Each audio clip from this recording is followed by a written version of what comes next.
ప్రతి మానవుడు కూడా పాపి అని బైబిల్ చెప్తా ఉంది. నీతిమంతుడు లేడు, ఒక్కడునూ లేడు, అందరూ పాపము చేసి దేవుడు అనుగ్రహించు మహిమను పొందలేకపోతున్నారు.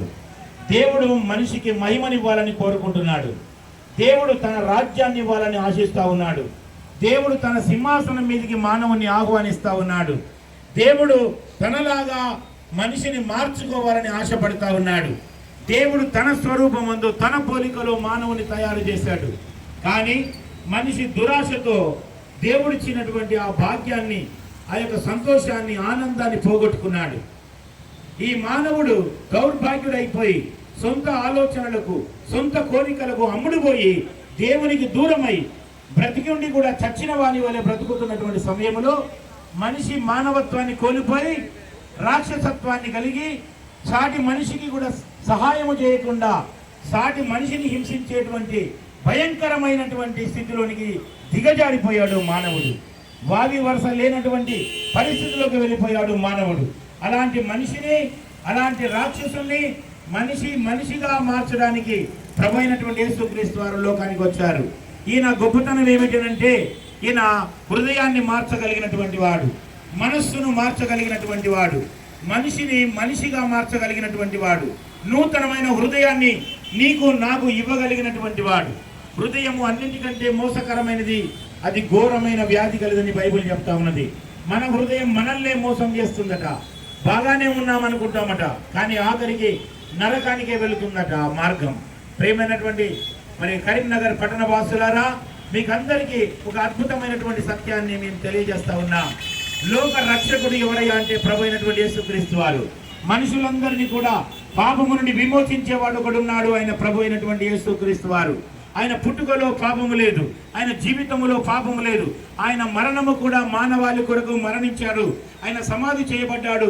3వ దినమున ఆయన లేపబడ్డాడు. ఆ సమాధి ఆయనను ఆపలేకపోయింది. మరణము ఆయనను మృంగివేయలేకపోయింది. మరణపు ముళ్ళు ఆయనను బాధించి గెలవలేకపోయింది. అయితే మరణము అనేది ఆయనను మింగాలనుకుంది, కానీ యేసు ప్రభువే మరణాన్ని మింగివేశాడు. విజయమునందు మరణము మృంగివేయబడింది.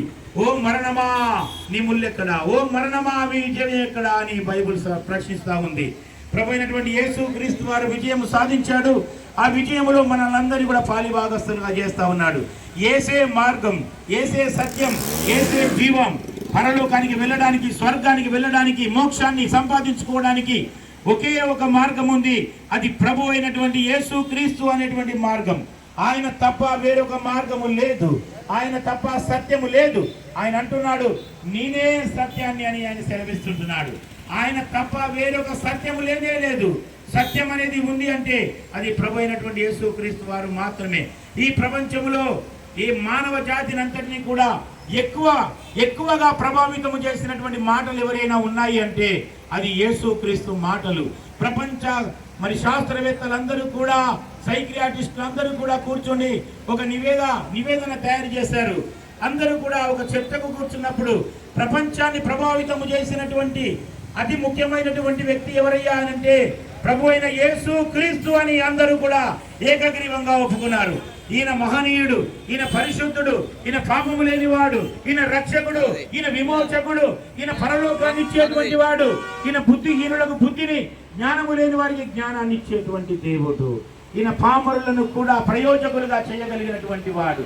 ఈయన చీకటిలో ఉన్నవారిని ఆశ్చర్యకరమైన వెలుగులోనికి నడిపించగలిగినటువంటి సమర్థుడు, నిజమైనటువంటి వెలుగు అయినటువంటి వాడు. కాబట్టి ఈ దేవుడు గొప్ప దేవుడు. ఈయనను నమ్మినటువంటి